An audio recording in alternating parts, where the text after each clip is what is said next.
अस्सलाम वालेकुम। बच्चों, मेरी आवाज आ रही है क्लियर? वालेकुम अस्सलाम। यस मैम, आ रही है। वालेकुम अस्सलाम जी मैम। ठीक। चलो ठीक है, लेक्चर स्टार्ट करते हैं। आज जनाब आपका लेक्चर है, हमने नी जॉइंट पहले पढ़ा था, तो अब हम नी जॉइंट को ही आगे कंटिन्यू कर रहे हैं। और उसकी एनाटॉमी वगैरह हम पहले पढ़ चुके हैं। आज हम उसकी इंजरीज देखेंगे। तो इंजरीज के लिए किस चीज़ की इंजरी होगी? वी ऑल नो एनाटॉमिकल जो स्ट्रक्चर्स हैं उन्हीं में से कोई चीज़ इंजर्ड होगी। तो उसमें सबसे पहले जो इंजरी है वो लिगामेंट की है, उसके बाद मेनिस्काइज हैं, उसके बाद जो मसल्स अटैच्ड हैं वो है, और फिर एंड पे आती है हमारी बोनी डिफॉर्मिटीज। लिगामेंटस इंजरीज में सबसे पहले ये चीज़ डिस्कस करनी ज़रूरी है कि हम स्पोर्ट्स को दो डिफरेंट कैटेगरीज में डिवाइड करते हैं, ठीक है? या वो कॉन्टैक्ट स्पोर्ट्स होते हैं या फिर वो नॉन कॉन्टैक्ट स्पोर्ट्स होते हैं। आपके ख्याल में हम कॉन्टैक्ट स्पोर्ट किसको कह रहे हैं और नॉन कॉन्टैक्ट स्पोर्ट्स किसको कह रहे हैं?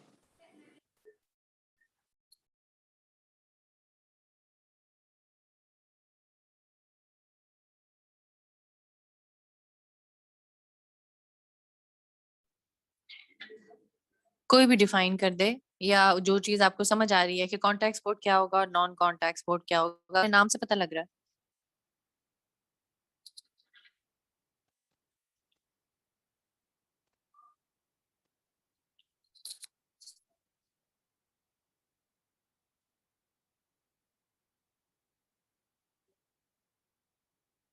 बेटा जी,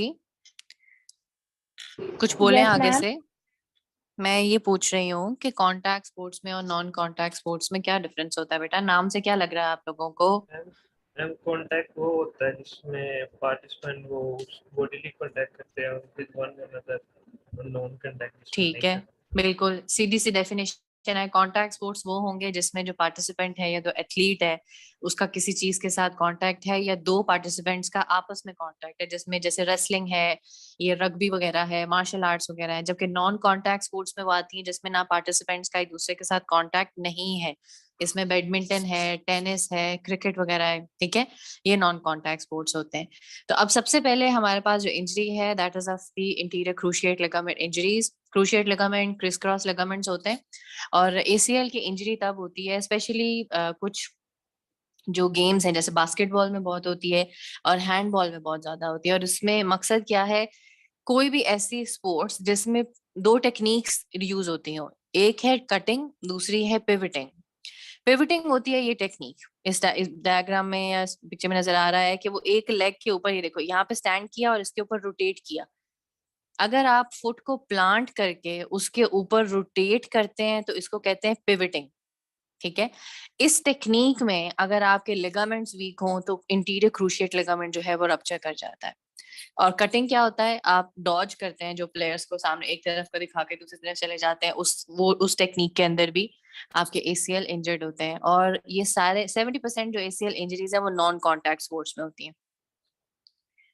ये पिवटिंग है। आपने इस पाँव के ऊपर अगर गोल घूम के, ये स्विंग फुट है आपका, ये पाँव से ऊपर है, ये पाँव के ऊपर जमीन पे रखा हुआ है, इसके ऊपर अगर आप स्विंग करते हैं किसी भी स्पोर्ट्स के अंदर, बास्केटबॉल में किया है, फुटबॉल में किया है, फुटबॉल में तो नहीं है चलो, आपने किसी हैंडबॉल के अंदर किया है या वॉलीबॉल या कोई इस तरह की गेम है जिसके अंदर आपने पिवट किया है, टेक्निक है पिवटिंग, या डॉज किया है, तब आपका ईसीएल जो है वो रप्चर हो सकता है, only in the case if it's weak. Mechanism of injury क्या है? या तो डायरेक्ट या इनडायरेक्ट इंजरीज होंगी। और डायरेक्ट मतलब कि डायरेक्ट कोई चीज आके एसीएल को लगे, रप्चर हो, कोई स्टैब इंजरी या वुंड इंजरी हो तो वो रप्चर होता है। इनडायरेक्ट इंजरीज है कि इंजरी कहीं और हुई है लेकिन फोर्स की ट्रांसमिशन की वजह से एसीएल रप्चर हुआ है। और नॉन कॉन्टैक्ट इंजरीज वो है जो भी हमने पहले देखी है। When the femur is rotated on the planted leg with the knee close to full extension, ये अभी जो पिवटिंग की बात की थी कि planted leg, planted का मतलब है अगर पाँव आपका जमीन के साथ लगा हुआ है क्लोज पैक पोजीशन के अंदर। अगर नी के साथ मतलब कि आपका पाँव जो है वो जमीन पे लगा हुआ है, प्लांटेड लेग है, उसके ऊपर अगर आप गोल घूमते हैं या फीमर रोटेट करती है, तो सिर्फ फीमर रोटेट की, ये टिबिया फिक्स थी, तो वो एक्स्ट्रा रोटेशन की वजह से क्या होगा? ये एसीएल यहाँ से रप्चर हो जाएगा। और इसके अलावा एक और तरीका होता है एसीएल के रप्चर होने का, कि अगर कोई इस तरह की फोर्स लगे कि आपकी नी जॉइंट के ऊपर कोई एक बोन, चाहे वो टिबिया हो चाहे वो फीमर हो, अगर ये आगे की तरफ स्लाइड कर जाए, लेट से प्लांटेड लेग के ऊपर टिबिया फिक्स है और जो फीमर है वो आगे की तरफ रोटेट करिए, शेयर फोर्स हो, शेयर होती है ट्रांसलेशन, आगे की तरफ एक्सेसिव ग्लाइड कर जाए, तो अगर वो मोर देन नॉर्मल ग्लाइड करेगा तो आपका एसीएल रप्चर हो सकता है। ठीक है, रिस्क फैक्टर्स क्या है? ACL injuries are always more common in women as compare to men, और विमेन में इसकी ज्यादा प्रेवलेंस का रीजन क्या है? बिकॉज एक तो ये कि इनकी जो इंटरकंडाइलर नॉच होती है, इंटरकंडाइलर नॉच बेसिकली क्या होती है? दो कंडाइल, ये जो फीमर के दो कंडाइल्स हैं इनके दरमियान में जो जगह होती है इंटरकंडाइलर नॉच होती है।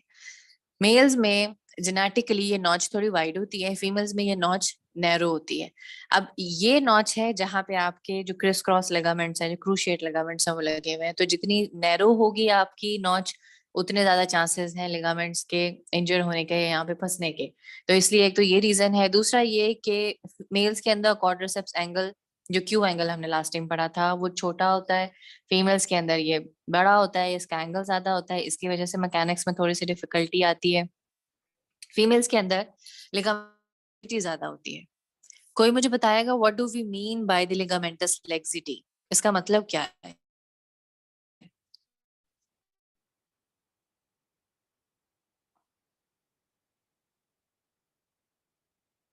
मैम जॉइंट की स्टेबिलिटी रिड्यूस हो जाएगी अगर मतलब लिगामेंट्स फ्लेक्सिटी हो। नहीं, वो तो बाद में होगी ना, वो तो डेफिनेटली रिड्यूस हो जाएगी। मुझे पहले ये बता दो लिगामेंटस लेक्सिटी है क्या, जिसकी वजह से आप कह रहे हो कि जॉइंट जो है वो स्टेबिलिटी खराब हो जाएगी।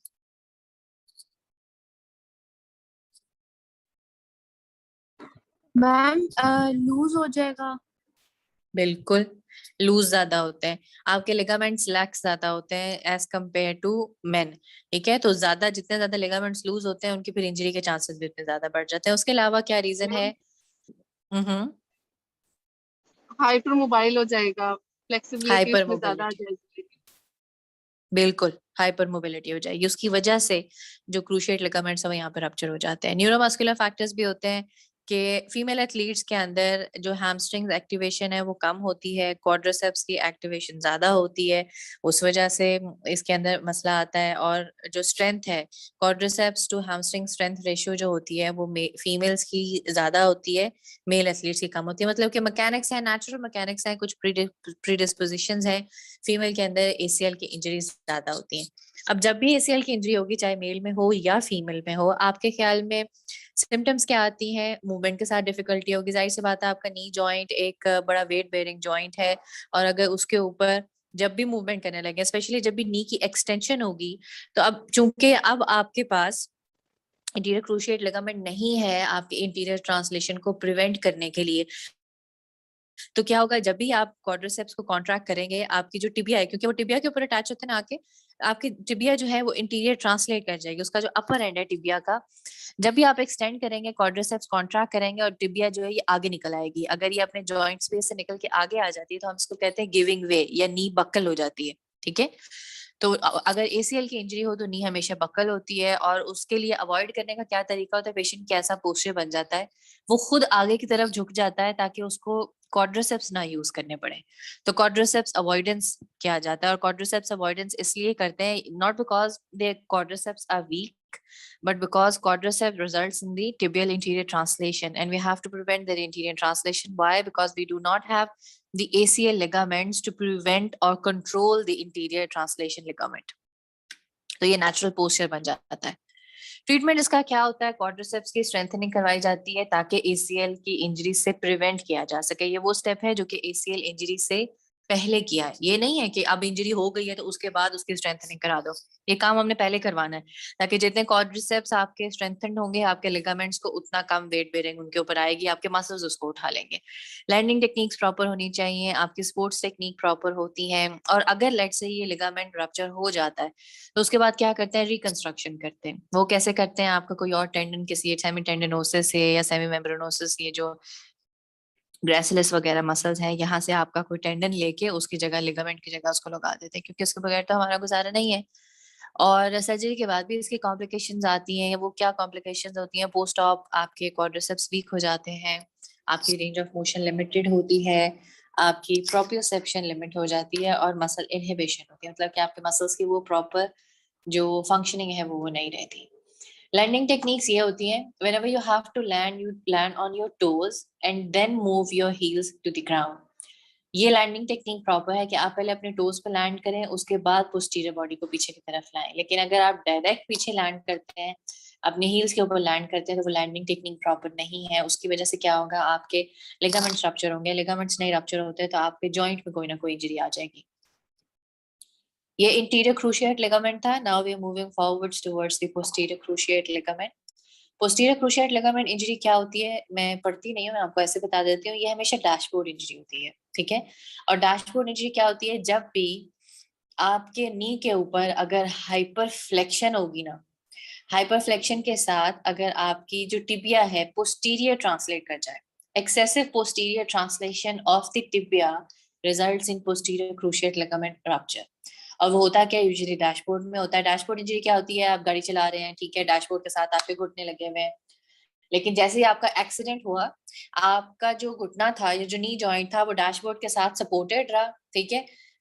आपकी फीमर नहीं मूव की, लेकिन जो आपकी टिबिया थी वो एक्सेसिवली फ्लेक्स होती है, और उसके साथ साथ क्या होता है, आपकी जो टिबिया है वो पोस्टीरियर ट्रांसलेट कर जाती है। An excessive translation of excessive posterior translation of tibia results in the posterior cruciate ligament injuries. Medial collateral ligament, cruciate ligament की injuries हमने पढ़ ली हैं. We have two cruciate ligaments. Either we have anterior cruciate ligament or the posterior cruciate ligament. Collateral ligaments हमारे पास दो होते हैं, lateral collateral ligaments and medial collateral ligaments. ठीक है. Medial collateral ligaments आपका medial side पे लगा हुआ है, lateral collateral ligament आपका lateral side पे लगा हुआ है. As compared to lateral, medial collateral के ligament injuries ज्यादा होती हैं. Why? क्योंकि देखो, कोई भी चीज अगर आके हिट करती है आपके जॉइंट को, तो वो बाहर से करेगी ना, दो टांगों के दरमियान तो लगनी बहुत मुश्किल है। ज्यादा चांसेस है कि वो चीज बाहर से आके लगेगी। वो बाहर से लगेगी, पाँव की पोजीशन ऐसे होगी, मीडियल कोलैटरल लिगामेंट ज्यादा ओवर स्ट्रेच होगा और इन द एंड वो जो है वो टीयर कर जाएगा, ठीक है। तो ये जो लिगामेंट्स होते हैं ये इतने वेट बेरिंग होते हैं कि आपके जो मसल्स हैं नी जॉइंट के वो 17% लोड लेते हैं, जबकि यही लिगामेंट्स आपके 83% लोड जो है उसको बर्दाश्त करते हैं।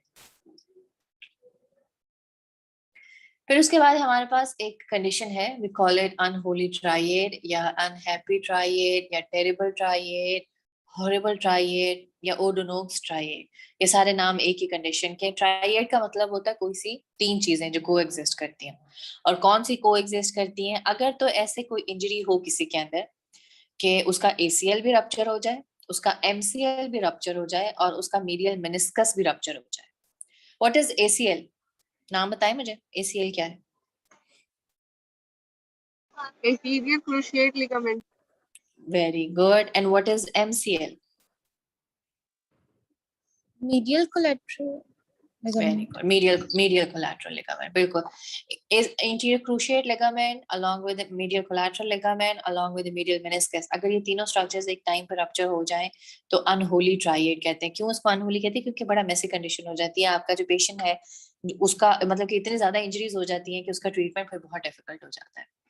इन सारी चीजों को प्रिवेंट करने के लिए प्रोफाइलेक्टिक नी ब्रेसिंग स्पोर्ट्स में यूज की जाती है। प्रोफाइलेक्टिक क्या होता है कि पहले ही आप प्रिवेंट करने के लिए इंजरीज को इस तरह के नी ब्रेसेस जो हैं आपके एथलीट्स यूज करते हैं। नी ब्रेस क्या होता है, या वो इस तरह का रबर का नी ब्रेस होगा या फिर वो मेटल का इस तरह का होता है, ये पहन लेते हैं। इसका मकसद सिर्फ आपको लिगामेंट्स को प्रोटेक्ट करना है, टॉर्शनल लॉड से भी प्रोटेक्ट करना है, आपके कोई चीज आके बाहर से हिट करके इंजरी कर रही है उससे भी प्रिवेंट करना है, और उसके अलावा मसल एक्टिविटीज को हेल्प मिलती है। मेनिस्कस इंजरीज हैं, ज्यादातर मीडियल मेनिस्कस है, वो 10 टाइम्स ज्यादा चांसेस हैं कि मीडियल मेनिस्कस डैमेज होगा as compare to lateral meniscus. उसकी वजह क्या है कि MCL की अटैचमेंट होती है मीडियल मेनिस्कस पे, और अगर MCL ज्यादा रप्चर होता है तो डेफिनेटली मीडियल मेनिस्कस ही दोबारा रप्चर होगी। और मीडियल मेनिस्कस अगर रप्चर हो जाए तो उसकी वजह से चांसेस बढ़ जाते हैं कि आपका ACL भी रप्चर हो जाएगा, क्योंकि मैकेनिक्स डिस्टर्ब हो जाएंगी और आपकी जो बकलिंग है वो फिर डेफिनेटली वो भी होगी। उसके बाद हमारे पास आती है इलियोटिबियल बैंड फ्रिक्शन सिंड्रोम। मुझे बताएंगे ये इलियोटिबियल बैंड कहाँ होता है?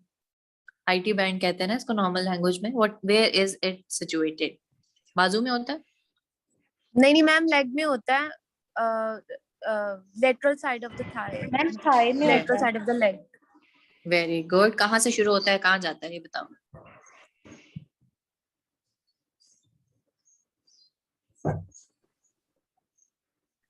थाई के मिड से शुरू होता है। थाई के स्टार्ट से मैम, ऊपर से। हाँ, बेसिकली इलियम से शुरू होता है, ये जो इलियक क्रेस्ट है, ठीक है, यहाँ से ओरिजिनेट करता है और आके आपके नी के जो लैटरल है ट्यूबरोस्टी या जो कंडाइल्स है वहां पे अटैच होता है। तो ये टेंसर फेशिया लाटा ही है जिसके ऊपर आईटी बैंड लगा हुआ होता है। तो ये अगर लेटरल कंडाइल ऑफ फीमर के ऊपर ज्यादा फ्रिक्शन प्रोड्यूस करे तो आईटी बैंड सिंड्रोम कहते हैं। इसकी पेन होती है बहुत ज्यादा, टेंडरनेस होती है, वो इन्फ्लेमेशन के जो सिम्टम्स होते हैं वो आते हैं आपके लैटरल कंडाइल के ऊपर या लैटरल कंडाइल ऑफ फीमर के ऊपर। और ओवर यूज सिंड्रोम है ज्यादा रनर्स में और साइक्लिस्ट में होता है। बार बार इस्तेमाल, अगर आप बार बार फ्लेक्शन एक्सटेंशन वगैरह करते हैं तो फिर ये स्ट्रेच होता है, यहाँ पे फ्रिक्शन प्रोड्यूस होती है। Training errors या anatomical misalignments within the lower extremity increase the risk of ITB syndrome. क्योंकि जितने अगर training errors हैं या anatomical misalignments हैं या फिर आप अक्सर होता है कि आप अगर नंगे पाँव ट्रेनिंग कर रहे हैं आप, मतलब कि जो फोर्सेस हैं वो सारी ट्रांसमिट हो रही हैं, एक्सेसिव रनिंग कर रहे हैं एक ही डायरेक्शन में, या वीकली माइलेज आपका ज्यादा है या डाउनहिल रनिंग बहुत ज्यादा है, तो फिर आईटी बैंड फ्रिक्शन सिंड्रोम हो जाता है। उसके बाद हमारे पास जेनिटल डिफॉर्मिटीज हैं। We have genu valgum and we have genu varum and these are the normal knees. इनको नॉक नीज कहते हैं जीनो वेल्गम को, इनको बोर्ड नीज कहते हैं, BOWED, बोर्ड नीज जीनो वेरम को। इसमें क्या होता है, आपकी नीज जो है दे कम क्लोज और जो लेग्स हैं वो आउटवर्ड मूव कर जाती हैं। मुझे बताएं अगर नी के ऊपर जीनो वेल्गम हो रहा है तो हिप जॉइंट के ऊपर क्या हो रहा होगा इस टाइम पे?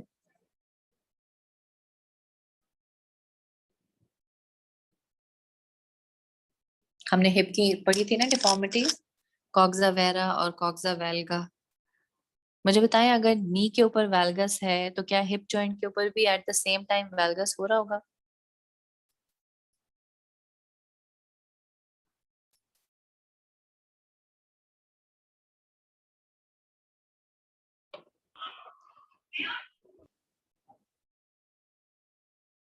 तान्या बेटा आपने क्या बोला है, आपकी आवाज तो आई नहीं। यस मैम, होगा। होगा, वेल्गम ही होगा दोनों के ऊपर at the same time, hip और नी दोनों के ऊपर वेल्गस ही होगा। मैम हिप पे No, कॉक्सा ma'am. वेरा। अगर एक जॉइंट के ऊपर वेल्गस होगा तो दूसरे पे ऑटोमेटिकली वेरस होगा। वेरस होगा। ठीक है, फिर आता है हमारे पास पैटेलो-फेमरल पेन सिंड्रोम। बेसिकली ये क्या है, ये पैटेलो-फेमरल पेन सिंड्रोम में क्या होता है, आपकी जो पटेला है वो अगर एक्सेसिवली आपके फीमर के साथ कहीं पे फ्रिक्शन प्रोड्यूस करे तो वहां पे पेन होती है। Basically interior knee joint pen होती है और ये फीमेल्स में बहुत कॉमन होती है। आपने बहुत सुना होगा फीमेल्स के अंदर पैटेलो-फेमरल पेन सिंड्रोम होता है, ज्यादातर जो स्टेयर क्लाइंबिंग वगैरह करती हैं उनके अंदर ज्यादा होता है, फ्रिक्शन प्रोड्यूस होती है। तो पैटेलो-फेमरल जो जॉइंट है पटेला और फीमर के दरमियान में, यहाँ पे फ्रिक्शन प्रोड्यूस होती है। लैटरल डेविएशन होती है इसमें, मतलब कि वो अपनी जगह से थोड़ी सी लैटरली मूव करती है। और वो क्यों लैटरली मूव कर जाती है, क्योंकि इसके जो मीडियल लिगामेंट मसल लगा हुआ होता है, वास्टस मीडियालिस ओब्लीक, वो वास्टस मीडियालिस ओब्लीक मसल अगर वीक हो तो, ठीक है ना, ये पटेला है, ये वास्टस मीडियालिस ओब्लीक है, ये वास्टस लेटरालिस है। अगर ये मसल वीक हो जाए प्रॉपरली, इस मसल ने खींच के इधर करनी है पटेला, इस मसल ने खींच के इधर करनी है, अगर ये मसल वीक हो जाएगा तो ऑटोमेटिकली पटेला इस तरफ मूव कर जाएगी क्योंकि ये तो अभी भी स्ट्रांग है। तो जब ये लैटरली मूव करेगी, इसके कुंडाल के साथ बार बार फ्रिक्शन प्रोड्यूस करेगी तो पेन होगी, यहाँ पे इन्फ्लेमेशन होगी, उसके सिम्टम्स प्रोड्यूस होंगे, इंटीरियर नी जॉइंट पेन होगी। तो इसको हम कहते हैं patellofemoral pain syndrome. And whenever the patient moves, जब स्टेयर क्लाइंबिंग वगैरह होगी तो इसकी पेन बहुत ज्यादा प्रोड्यूस हुआ करेगी।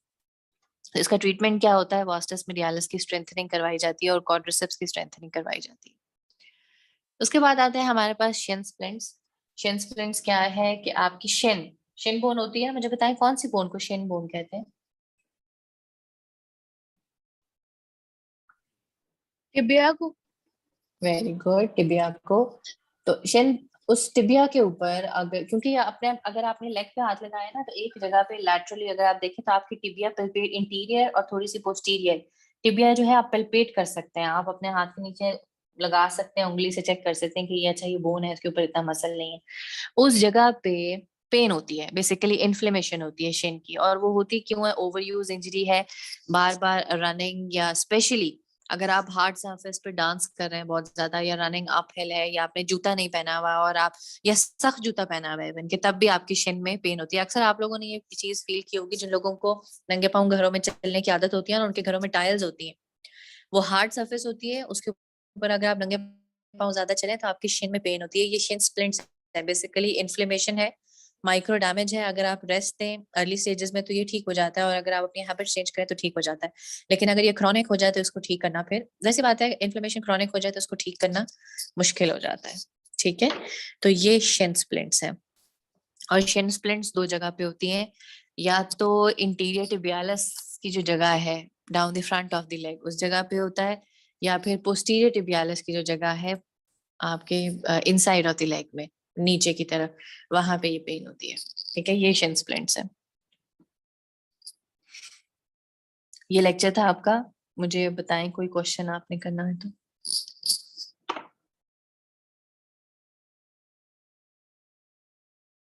एग्जाम से रिलेटेड करना है वो पूछ लें, डेट शीट से रिलेटेड करना है वो पूछ लें। मैंने काफी डेट शीट सेट किया आप लोगों की। अब इंशाल्लाह 3 नहीं आएंगे आप लोगों के, लेकिन अगर आपने बहुत ज्यादा सब्जेक्ट्स ऊपर नीचे उठाए हैं तो 2 तो आ सकते हैं, 2 सब्जेक्ट्स आ सकते हैं एक दिन में। ठीक है,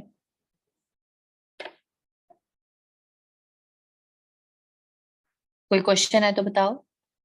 सुना भी है लेक्चर के, चले जाते हो ऑन करके आगे पीछे हो जाते हो।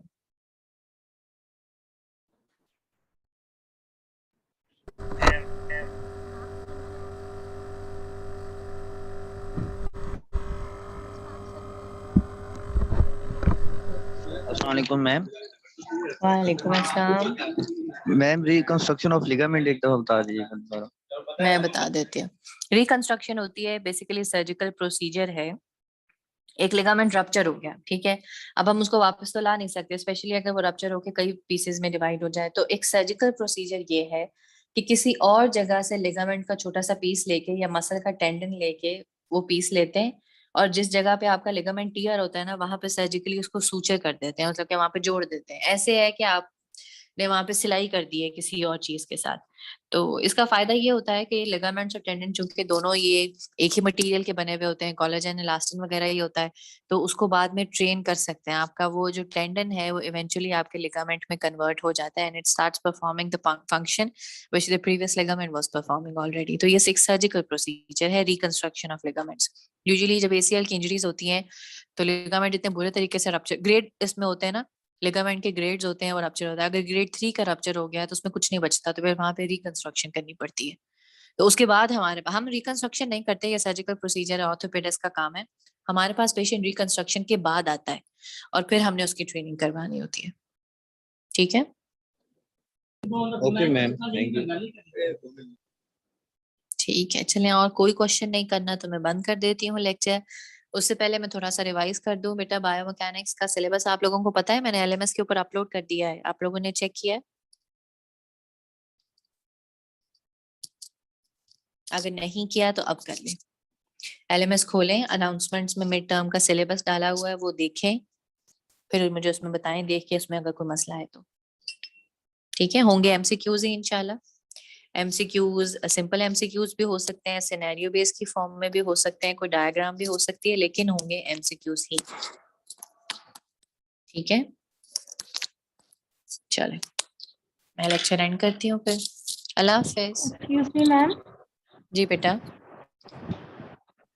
मैम मैंने आपको मेल की थी, वो मेरा क्लैश आ रहा था, तो मैंने सारा कितने मैम से पेपर्स में बात बेटा? की है, वो कह रहे हैं कि मैम बायोमैकेनिक्स में और एनाटॉमी में। बेटा बायोमैकेनिक्स की डेट चेंज कर दी है हमने, ठीक है। मैम मेरा भी क्लैश आ रहा है सेम मैम सेम क्या किस डेट है? के साथ, किसके साथ मैम किया है? एनाटॉमी के साथ आ रहा है, मैंने आपको मेल एनाटॉमी 3 यस मैम। दोनों स्पेशल कोर्सेज यस हैं, मैम। दोनों की डेट चेंज हो गई। ठीक है, अब इनका मैम ये मिड टर्म ओपन नहीं हो रहा मैम, ये फाइल जो है ना सिलेबस वाली। क्यों खोलो, क्यों नहीं ओपन हो रहा? उसको क्लिक करो, वो जो ब्लू कलर की चीज लिखी हुई है ना, उसको क्लिक करो, वो फाइल डाउनलोड हो जाएगी आपके मोबाइल में। यस मैम, डाउनलोड होने के बाद ओपन नहीं होता। मैम मिड टर्म की न्यू डेट क्या है? बेटा न्यू डेट आपको डेट शीट आ जाएगी आज, उसमें देख लीजिएगा। मैं ऐसे नहीं बताती, अगर कुछ चेंज अभी फिर इसके बाद करना हुआ तो फिर कंफ्यूजन होगी आपको।